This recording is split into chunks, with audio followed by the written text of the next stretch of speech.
Hello there, John here. In this video I thought we could take a look at the basics of trim on moving water. Actually that's a lie, because the basics of trim on moving water are the same as trim on flat water.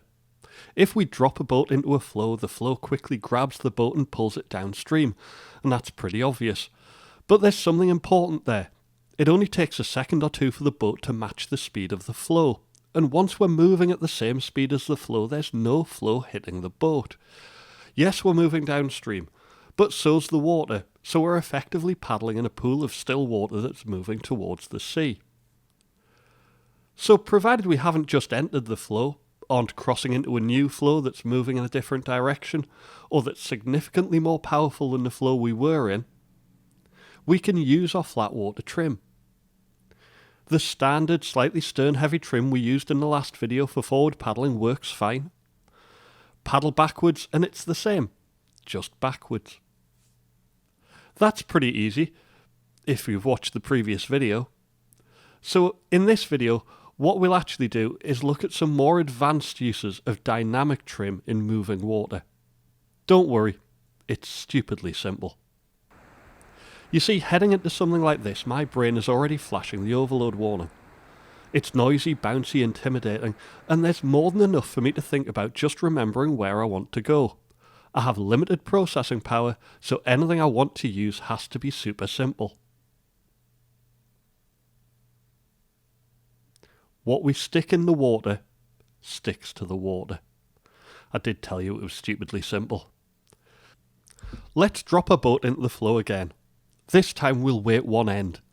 Now the flow grabs for the boat, but there's only one end deep enough in the water for the flow to grab, so it pulls the weighted end downstream, and the lifted end, which is barely touching the water and can't get grabbed, just follows the weighted or stuck end. Now that's pretty obvious, but there's something worth noting here.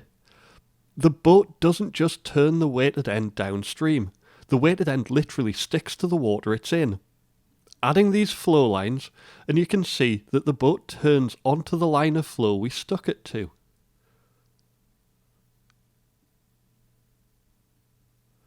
If we find ourselves straddled across two flows that are going in different directions or with different destinations, we can choose which line we stick our boat to by throwing our weight and sticking the end to that flow. So let's take this onto the water and see how it works. Let's start with a ferry glide or cross. Here we're trying to cross the river or flow to the other side without losing ground downstream. We want our bow to point upstream, so we can use our momentum and our strong forward paddling stroke to counteract the flow pushing us downstream. So we weight the stern of the boat. The stern sticks and is pulled downstream, which keeps our bow pointing upstream, where we want it. Now don't worry, the stern doesn't stick completely. We can overpower a surprisingly strong flow with a bit of momentum and a bit of forward paddling, as long as we control where the bow is pointing using trim.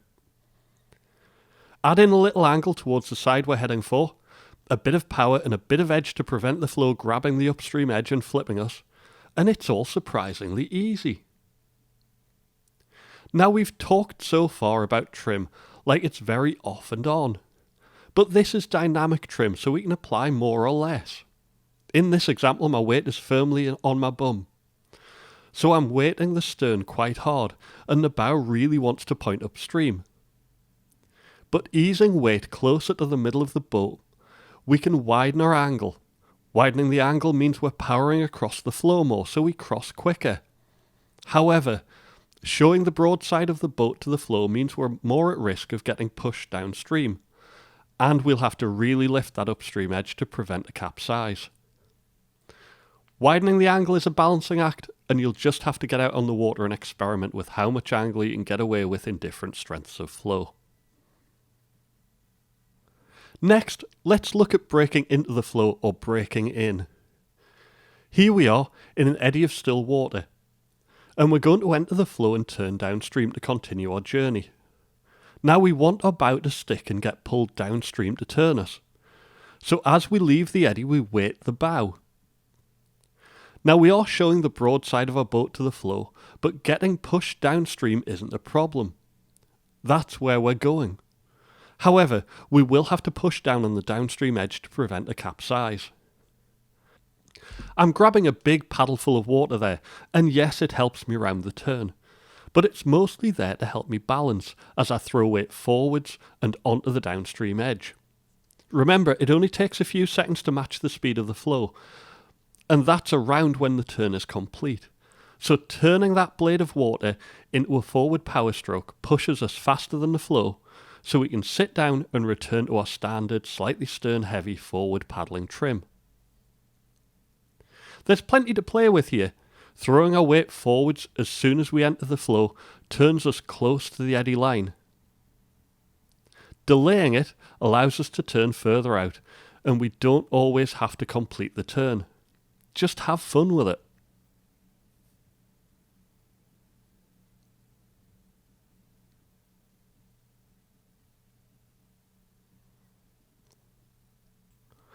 There's already a video about breaking out of the flow on the channel. I'll link to it in the description. But it's worth a quick look here. So we're in the flow, and we want to stop in an eddy of still water ahead of us. So we paddle towards it, and as we cross out of the flow into the eddy, we weight the bow to stick it to the still water. It sticks and stops, and the momentum of the stern swings it round behind us to leave us pointing upstream, ready to ferry or break back into the flow. It looks a bit different, but it feels very similar to breaking in, so lots of edge to prevent the capsize, and again delaying the weight shift until we're further into the eddy works really nicely. And if you're still thinking that big blade of water is doing more than helping me balance, it is, but most of the turn is coming from sticking the bow to the water. Like I said, there's more info on breaking out in the video linked in the description. So we've covered forward paddling, back paddling, ferry glides, break-ins and breakouts. And you know what? That's most of what I do in a boat. If you think of surfing as a ferry glide where we don't want to get to the other side, and remember that doing all this stuff backwards is exactly the same, just backwards, there's not a lot more I do. Now, there are other ways to think about trim, and sometimes we can break these rules to squeeze a little more performance from our boat. But you'll rarely go wrong with sticking the ends of our boat to the water, provided you do it at the right time, and remember to edge away from the water hitting the boat.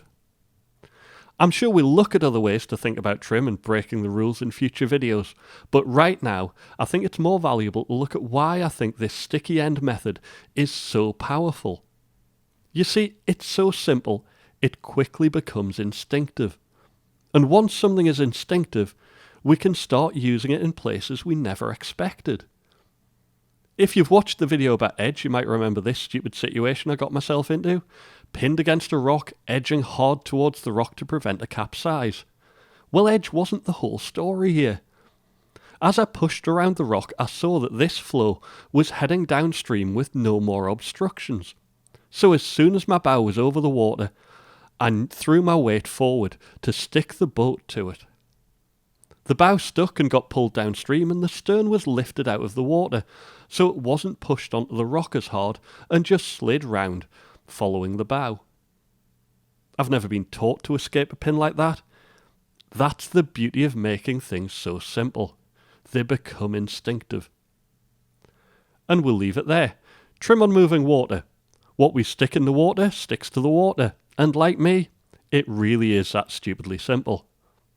But using dynamic trim like this means the boat wants to go where we want it to. There's no more fighting the boat with the paddle, no more struggle. Things just flow. And with that, thanks for watching. I hope it's been helpful. If it has, or it hasn't, leave a thumbs up or thumbs down, share, subscribe, or leave a comment or question, and I'll see you in the next one. Bye bye.